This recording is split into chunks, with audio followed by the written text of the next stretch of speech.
하나님 말씀 함께 보도록 하겠습니다. 오늘 우리가 함께 나눌 하나님 말씀은 시편 78편 70절부터 72절까지 말씀입니다.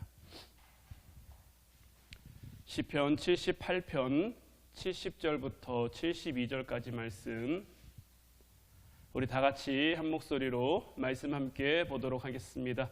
또 그의 종 다윗을 택하시되 양의 우리에서 취하시며 전 양을 지키는 중에서 그들을 이끌어내사 그의 백성인 야곱 그의 소유인 이스라엘을 기르게 하셨더니 이에 그가 그들을 자기 마음의 완전함으로 기르고 그의 손에 능숙함으로 그들을 지도하였도다. 아멘. 오늘 이 시간에는 균형 잡힌 영성으로 설하는 제목 가지고 우리가 지난 수요일 날 나눴던 말씀을 조금 더 이어서 함께 나누기를 원하는데, 우리가 지난 수요일 날 나눴던 말씀은 하나님께서 다윗을 부르셨는데 다윗을 왜 부르셨느냐? 그가 자기에게 맡겨진 그 삶의 현장에서 최선을 다했기 때문에 하나님이 불러주셨다라는, 성경을 보면 자기 생업에서 열심을 내다가 부름을 받은 경우가 참 많은데, 심지어 그것이 세리 마태와 같은 그런 경우라고 할지라도, 아니면 바울과 같은 그런 입장이라고 할지라도 하나님께서는 그들의 방향을 돌이켜 그들의 삶에 어떤 시선을 바꾸어 하나님의 일꾼으로 세워가길 원하신다라고 말씀을 나눴고, 그래서 우리도 우리에게 맡겨진 삶의 자리에서 최선을 다해야 한다라고 말씀을 드렸는데, 이제 오늘 우리가 함께 나누고자 하는 부분은 이제 오늘 본문 말씀 가운데서 70절, 71절은 하나님이 다윗을 향해 하신 거죠. 70절을 통해 다윗을 부르셨고 71절을 통해서 하나님이 다윗에게 소명을 허락하셨고, 이제 후반부 72절은 다윗이 그 하나님의 부르심, 하나님이 맡겨주신 그 소명 가운데 응답하는 다윗의 응답의 그 부분이 나와 있는 건데, 우리가 오늘 말씀을 통해 주목해야 될 것은 뭐냐면 하나님의 부르심에 반응하는 이 다윗의 태도인 거예요. 자, 오늘 본문을 다시 보면 또 그의 종 다윗을 택하시되 양의 우리에서 취하시며 전 양을 지키는 중에서 그들을 이끌어내사 그의 백성인 야곱 그의 소유인 이스라엘을 기르게 하셨더니 이에 그가 그들을 자기 마음의 완전함으로 기르고 그의 손에 능숙함으로 그들을 지도하였도다. 자, 71절과 72절이 이어지는 그 연결되는 그 첫 머리가 뭐냐면 이에라는 말로 71절에서 72절로 넘어가고 있는데, 이 접속과 이에는 굉장한 의미를 가지고 있는 단어예요.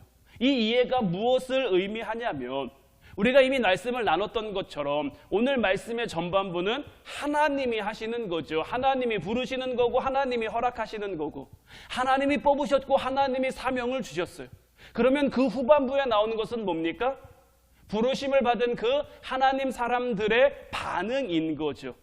그 반응이 어떻게 나타나느냐? 이해로 나타나는 거예요. 하나님이 부르셨고 다윗은 이해로 그 하나님의 부르심에 멋지게 응답한 거예요. 이해라는 말은 다윗이 하나님이 부르셨어요. 하나님이 뭔가를 맡기셨어요. 거기에 그대로 순응하고 그대로 반응하고 그대로 순종해서 하나님이 맡겨주신 삶의 자리를 감당했음을 의미하는 거예요. 하나님이 맡겨주신 것 따로, 다윗이 하고자 하는 것 따로, 하나님이 허락하신 것 따로, 다윗이 자기 삶에서 추구했던 것 따로가 아니라 다윗은 자기 삶의 그 전반적인 부분에서 하나님이 허락하신 것을 그대로 행하며 그대로 순종하며 삶을 살아갔다라는 거죠. 그럼 다윗은 그의 삶이 어떻게 준비되었기 때문에, 어떻게 준비되었기에 그렇게 멋지게 하나님 앞에 잘 응답하고 잘 쓰임받을 수 있었을까? 오늘 이 부분에 대한 말씀을 우리가 함께 나누며 은혜 나누기를 원하는데, 다윗이 하나님의 부르심에 이해로 응답하며 순종할 수 있었던 것은 첫 번째는 성실한 마음 자세를 갖추고 있었기 때문인 거예요. 오늘 본문 72절을요 제가 여러 가지 버전으로 한번 가져와 봤어요. 이에 그가 그들을 자기 마음의 완전함으로 기르고 그의 손에 능숙함으로 그들을 지도하였도다. 이게 오늘 우리가 본 우리가 흔히 개역 개정판이라고 하죠. 개역 개정 성경에는 이렇게 나와 있고요. 예전 성경, 개역 개정 성경이 나오기 전에 개역 한글 성경에서는 이에 저가 그 마음에 성실함으로 기르고 그 손에 공교함으로 지도하였도다. 표준 세번역 버전에서는 그는 한결같은 마음으로 그들을 기르고 슬기로운 손길로 그들을 인도하였다. 공동 번역에서는 다윗은 이 백성을 한 마음으로 보살피며 슬기로운 손으로 인도하였다. 다 같은 줄기지만 약간씩은 좀 뉘앙스가 다릅니다. 그런데 이 72절 말씀을 여러 버전으로 본 것을 종합해 보면 다윗은 한결같은 마음과 성실한 마음을 가지고 있었다라는 것. 하나님이 다윗을 쓰심에 있어서 다윗의 어떤 점을 보셨느냐? 바로 이 성실한 마음을 보셨다라는 것. 야고보서 4장 8절 말씀을 보면요, 하나님을 가까이 하라. 그리하면 너희를 가까이 하시리라. 죄인들아 손을 깨끗이 하라. 두 마음을 품은 자들아 마음을 성결하게 하라라고 되어 있는데, 우리는 이 말씀을 통해 굉장히 놀라운 교훈을 얻을 수 있습니다. 우리 그리스도인들은요, 다 하나님께 나아가기를 원하죠. 예수 그리스도의 십자가를 통해 하나님 앞으로 나아가 하나님 보좌 앞에 우리의 삶을 살아가기를 원한단 말이에요. 그런데 이 야고보서 4장 8절을 통해 우리가 깨달을 수 있는 것은 뭐냐? 두 마음을 품은 자들은 하나님께 나아갈 수 없다라는 것. 두 마음을 품은 자들은요, 하나님 앞에 진정한 예배자가 될 수 없고요, 한 마음을 가진, 오직 하나님을 향한 성실한 마음을 가진 사람이 하나님 앞에 나아갈 수 있다라는 것. 역대상 12장 33절 말씀을 보면요, 스불론 중에서 모든 무기를 가지고 전열을 갖추고 두 마음을 품지 아니하고 능히 진영에 나아가서 싸움을 잘하는 자가 5만 명이요 라고 되어 있는데, 이 말씀은 어떤 말씀이냐면 다윗에게 속해 있던 다윗의 용사들을 소개하는 그 말씀이에요. 다윗에게 속한 그 다윗의 용사들을 소개함에 있어서 이 역대상 12장 33절은 무엇이라고 이야기합니까? 두 마음을 품지 않았다라는 거죠. 다윗의 용사들은 두 마음을 품지 않았다라는 거예요. 그럼 이 두 마음을 품지 않은 이 마음은 어디서부터 비롯된 걸까요? 그 출발점이 어디일까요? 그 출발점은 바로 그들의 지도자인 다윗이 두 마음을 품지 않았다는 데 있는 것. 다윗이 두 마음을 품지 않고 하나님 앞에 정결하게 나갔더니 그를 따르던 그의 군사들도 다윗을 본받아 다윗에게 배워 두 마음을 품지 않는 자들이 됐다라는 것. 다윗이 자기의 삶을 살아감에 있어서 겉으로는 하나님을 사랑하는 척하고 겉으로는 하나님을 위하는 척하고 속으로는 그렇지 않은 마음을 가지고 있다면, 다윗을 최측근에서 보필하며 다윗과 함께하는 사람들은 그 부분들을 알 수밖에 없었을 거예요. 그러면 다윗에게서 이 두 마음을 품지 않는 그 모습을 배울 수가 없었겠죠. 그런데 다윗은 항상 겉으로 드러나는 모습이든 그가 속으로 가지고 있는 마음이든 다 두 마음이 아닌 하나님 앞에 한 마음, 하나님을 향한 성실한 마음이었던 거예요. 심지어 자기가 쫓김을 당하고 있는 그 상황 속에서 사울의 목숨을 취할 수 있을 그 기회가 다윗에게 두 번이나 있었어요. 그런데 다윗은 그렇게 하지 않아요. 얼마든지 지금 사울이 자기를 죽이려고 하잖아요. 세상의 방법으로는 어떻습니까? 내가 죽이지 않으면 내가 죽어요. 그러면 내가 죽지 않기 위해서 상대방을 죽이는 게 맞다 그러거든요. 그런데 다윗은 자기가 죽을 수도 있는 그 상황 가운데서도 사울의 목숨을 취하지 않습니다. 왜 그렇습니까? 이 사울 역시 하나님이 기름 부어 세우신 사람이고, 내 모든 삶은 하나님의 인도하심과 하나님의 섭리하심 가운데 있기 때문에 내가 취하지 않아도 필요하시면 하나님이 거두어 갈 거고, 하나님이 나를 지키고자 하면, 하나님이 나를 세우고자 하면 사울이 아닌 사울 할아버지가 와도 얼마든지 감당할 수 있도록, 능히 이기도록 하나님이 이끄신다라는 이 한 마음, 하나님을 향한 이 성실한 마음으로 다윗은 살아갔던 거고, 그 마음이 이 다윗을 따르는 그 용사들에게도 비추어지니까 그들 역시 두 마음을 품지 않은 그런 사람들이 됐다라는 것. 이런 점에서 우리는 우리의 가정을 좀 돌아볼 수 있어야 되는 것. 우리 자녀들은요, 다 부모를 보고 배우게 돼 있는 것. 결국 부모의 행동을 보고 따라오게 돼 있는 것. 우리가 두 마음을 품어요. 그럼 우리 아이들은 어떨까요? 아무리 비싼 교육시키고 아무리 좋은 교육시켜도요, 부모가 두 마음을 품으면요, 자녀들도 결국 그렇게 될 수밖에 없는 거예요. 우리가 슬쩍슬쩍 거짓말하고 그러면요, 자녀들도 그대로 닮아갈 수밖에 없는 거예요. 그런데 반대로 내가 별다른 훈계를 하지 않아요. 별다른 것 하지 않아도 정말 내가 하나님 앞에 한 마음으로, 하나님 앞에 정직하게, 하나님 앞에 성결하게, 하나님 앞에 온전하게 삶을 살아가면요, 지금 당장은 아닌 것 같아도요, 결국 그 모습이 그 아이들을 통해서 나타날 수밖에 없는 것. 두 마음을 품지 않은 그 지도자 다윗의 모습을 그를 따르는 병사들이 닮아갔던 것처럼 두 마음을 품지 않는 저와 여러분들이 되어서 우리의 가정이 하나님 앞에 한 마음으로, 또한 우리 교회 안에서 서로가 서로를 향해서 한 마음으로 하나님을 섬기는 마음으로 서로 협력함으로 서로 하나됨으로 하나님 앞에 온전한 가정, 하나님 앞에 온전한 교회를 세워갈 수 있기를 주님의 이름으로 축원해 드립니다. 두 번째로 다윗이 하나님 앞에 쓰임 받을 수 있었던 그것은 뭐냐면, 다윗은 노력을 통해 자기의 실력을 배양했다라는 것. 72절 말씀 다시 보면, 이에 그가 그들을 자기 마음의 완전함으로 기르고 그의 손에 능숙함으로 그들을 지도했다라고 되어 있는데, 다윗은 노력을 통한 실력을 갖추고 있는 사람이었어요. 다윗은 마음은 깨끗한데 무능한 사람, 착한데 실력 없는 사람, 그런 사람이 아니라 오늘 말씀에도 나와 있지만 손에 능숙함이 있었던 그 사람이라는 거예요. 근데요, 사무엘상 16장 11절 말씀을 보면요, 또 사무엘이 이새에게 이르되 내 아들들이 다 여기 있느냐? 이새가 이르되 아직 막내가 남았는데 그는 양을 지키나이다. 사무엘이 이새에게 이르되 사람을 보내어 그를 데려오라. 그가 여기 오기까지는 우리가 식사 자리에 앉지 아니하겠노라. 이제 다윗이 선지자 사무엘로 하여금 기름 부음을 받게 되는 그 장면에서 사무엘이 이 다윗을 찾는 장면인데, 우리가 보는 이 개역 개정판에서는 막내가 남았다라고 이렇게 기록되어 있는데요, 이전 버전인 개역 한글 성경에서는 말째가 남았다 이렇게 기록이 되어 있단 말이에요.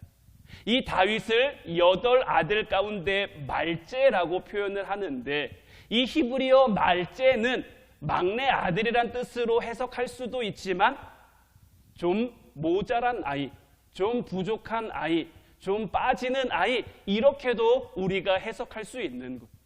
아버지 이새도 그걸 알았기 때문에요, 선지자 사무엘 앞에 다윗을 내놓을 수가 없었던 것. 한번 여러분들 생각해 보세요.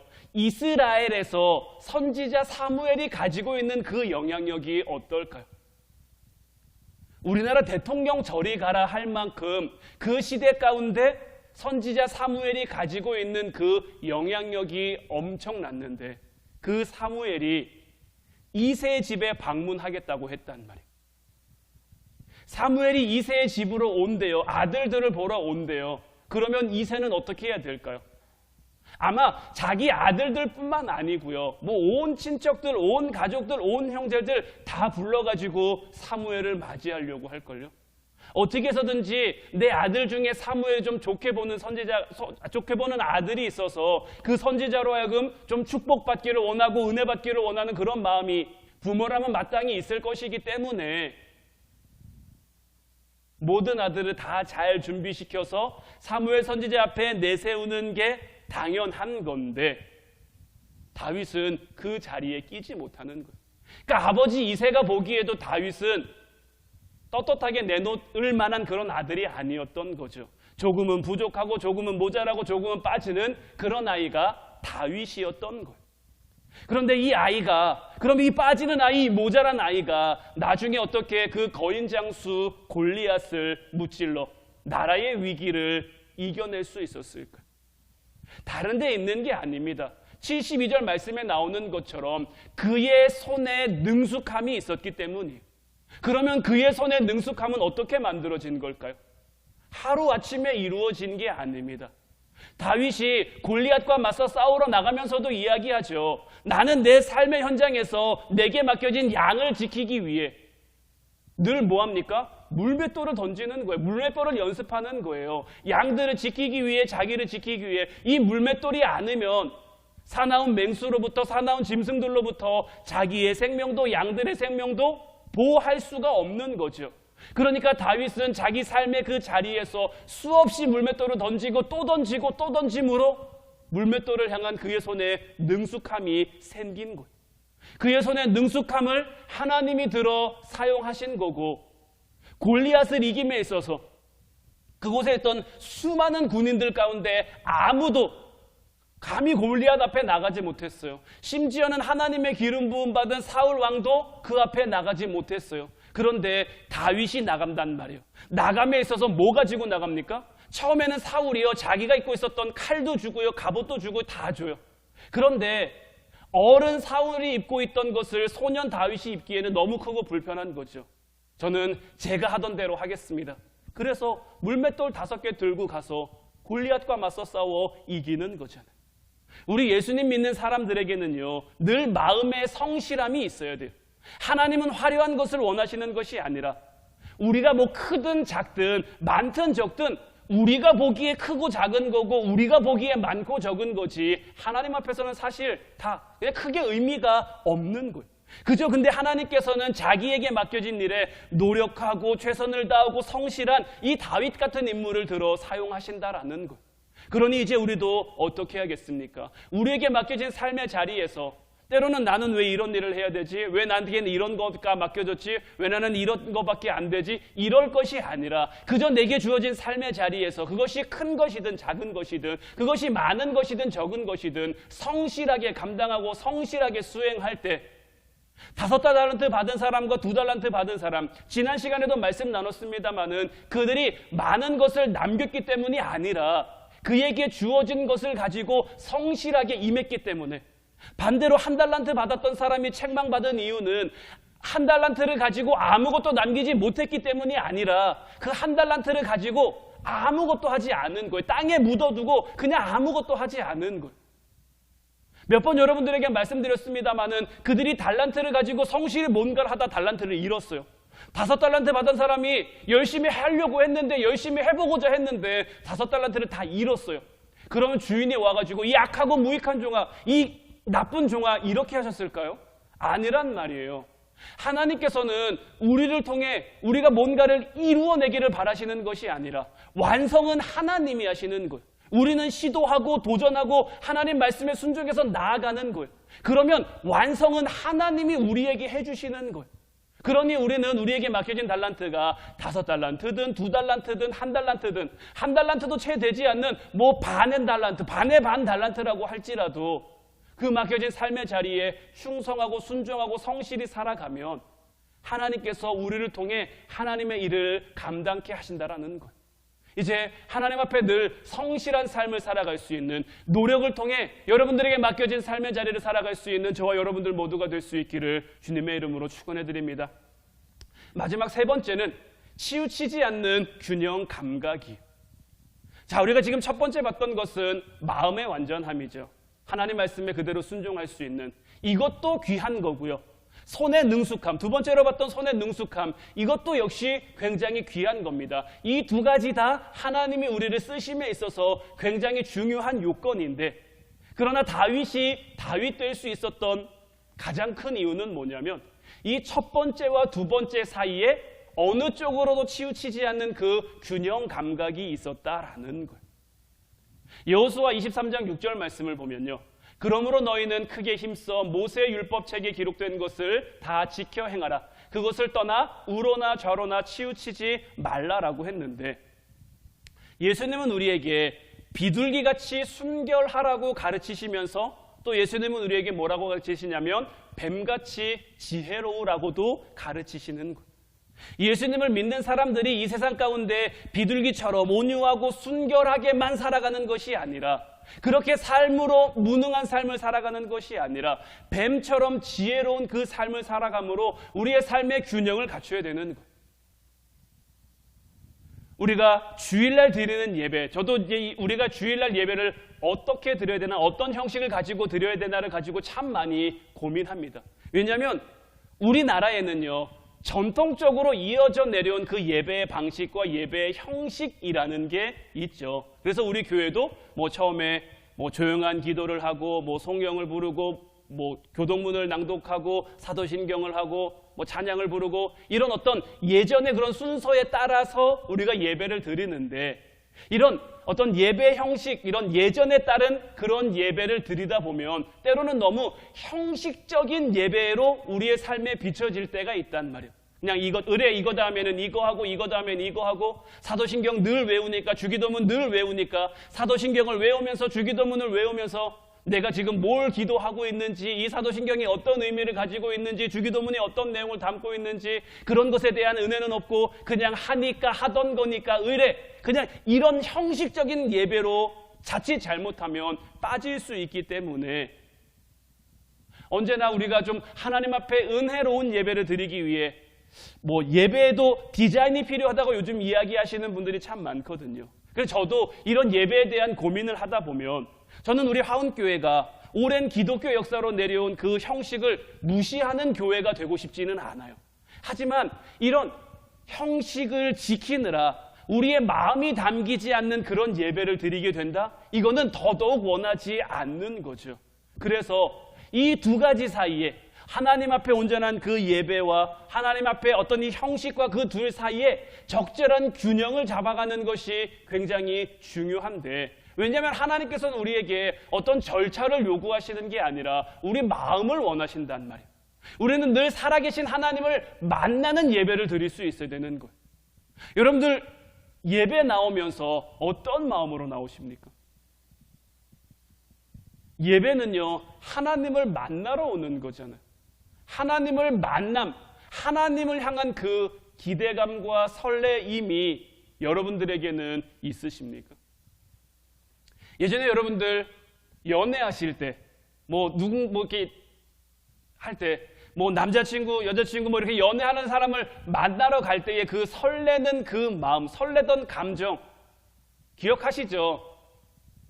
하나님은 우리를 향해 늘 그와 같은 마음으로 기다리시는데, 어떻게 하면 우리에게 은혜 줄 수 있을까? 어떻게 하면 우리에게 더 좋은 것 줄 수 있을까? 우리의 삶을 형통하게, 우리의 삶을 복되게. 하나님은 언제나 우리를 향해 하시는 고민이 그런 고민들인데, 우리는 하나님을 만나러 나옴에 있어서 어떤 마음으로 나오고 있는가 하는 거죠. 사실 우리의 입장, 우리의 처지를 생각해 보세요.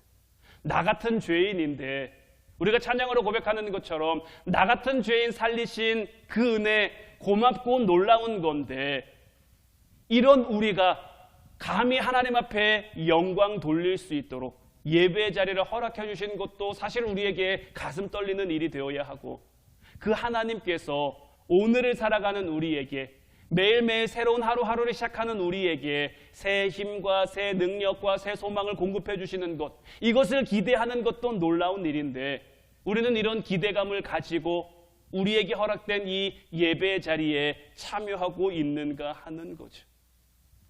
바라기는 저는 이제 여러분들이 어떤 수동적인 예배가 아니라 하나님 앞에 적극적인 예배자로 좀 변화될 수 있었으면 좋겠어요. 하나님이 찾으시는 그 한 사람, 내가 숨어 있어도, 내가 감춰져 있어도 하나님이 나를 찾으시겠지만, 하나님이 부르실 때, 하나님이 찾으실 때 여기 있습니다, 하나님 나를 쓰십시오, 하나님 나를 써주십시오 하고 하나님 앞에 나아갈 수 있는, 때로는 자기를 어필할 수 있는, 자기를 드러내 하나님 앞에 나를 좀 봐달라고 이야기할 수 있는. 왜냐하면 예배자는요, 태어나는 게 아니라 만들어지는 것이기 때문인 것. 지금까지 우리가 계속 말씀을 봐오면서 제가 여러분들에게 드린 얘기가 뭡니까? 아브라함이 처음부터 아브라함이었냐는 거예요.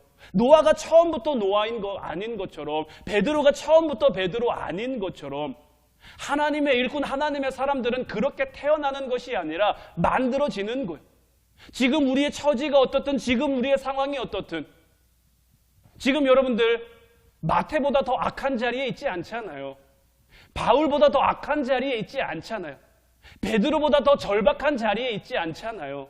그럼에도 불구하고 하나님께서 그들을 불러주셨고, 그들을 택해주셨고, 그들로 하여금 하나님의 일을 감당하게 하셨는데, 우리 정도면 늘 하나님 앞에 부족해 보이고 연약해 보이고 모자라 보이긴 하지만, 그래도 우리 정도면 그래도 하나님이 좀 쓰실 만한, 어떤 일에든 쓰실 수 있을 그런 그릇 아닐까요? 그러니까 우리가 이제 소극적인 자세를 좀 벗어버리고 이제 하나님 앞에 조금 더 적극적인 마음으로, 적극적인 자세로 하나님 나를 만들어 가옵소서, 하나님 나를 이루어 가옵소서, 하나님 나를 연단해서 하나님의 일꾼 되게 하옵소서.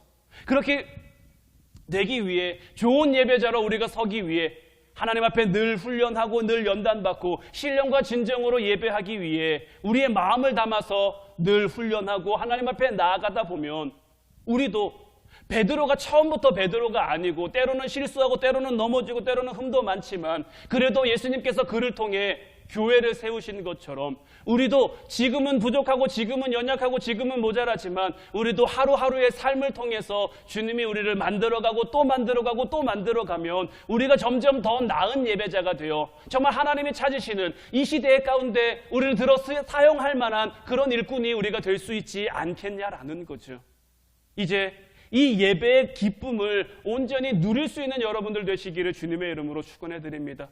우리의 삶에 하나님 앞에 온전한 마음을 가지고 살아가는 것도 중요하고 이 세상 가운데 그 성실함을 가지고 우리의 실력과 우리의 노력을 나타내는 것도 중요하지만 이 둘 사이의 균형을 우리가 잡아가려고 하는 것이 아니라 내가 하나님을 바라봄으로 하나님이 내게 허락하신 그 자리에 때로는 내 마음에 차지 않는 그 자리라고 할지라도 그곳에서 내가 최선을 다할 수 있도록 내 마음을 다스리며 때로는 내게 좀 과분한 것 같고 내가 여기에 좀 모자란 것 같은 그런 자리, 좀 부담스러운 자리라고 할지라도 하나님이 내게 맡겨주셨으면 그 자리를 통해서 하나님이 나를 키우고 연단하고 만들어 가실 거라는 그 기대와 소망을 가지고 내게 맡겨진 삶의 자리가 어떤 자리이든지 하나님의 부르심에 순종할 수 있는, 다윗이 하나님 앞에 왜 부름받았습니까?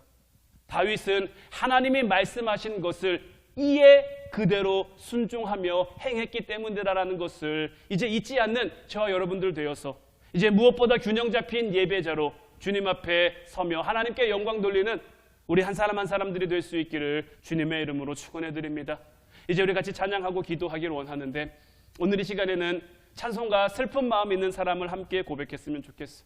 이제 이 찬송가의 후렴 가사를 보면요, 예수의 이름은 세상의 소망이요 예수의 이름은 천국의 기쁨일세인데 정말 이 후렴 가사의 고백이 오늘 이 밤 저와 여러분들의 고백이 됐으면 좋겠어요. 예수님을 생각하면 우리의 마음이 기쁘고 예수님을 생각하면 우리의 마음이 설레고 예수님을 생각하면 우리 마음에 사랑이 넘쳐서 그 예수님 때문에 우리에게 맡겨진 삶의 자리를 살아가고 예수님 때문에 때로는 내 마음에 미운 사람들, 속상하게 하는 사람들, 나를 상처 주는 사람들도 사랑할 수 있고 용서할 수 있고 용납할 수 있고 때로는 내가 원치 않는 그런 삶의 자리라고 할지라도 예수님이 나와 함께 하시며 그 예수님 이름의 힘과 능력을 내게 주셨기에 내가 오늘도 기꺼이 그 길을 걸어가겠습니다. 내게 맡겨진 그 삶을 살아가겠습니다. 우리 함께 찬양하고 오늘 밤도 뜨겁게 기도하도록 하겠습니다.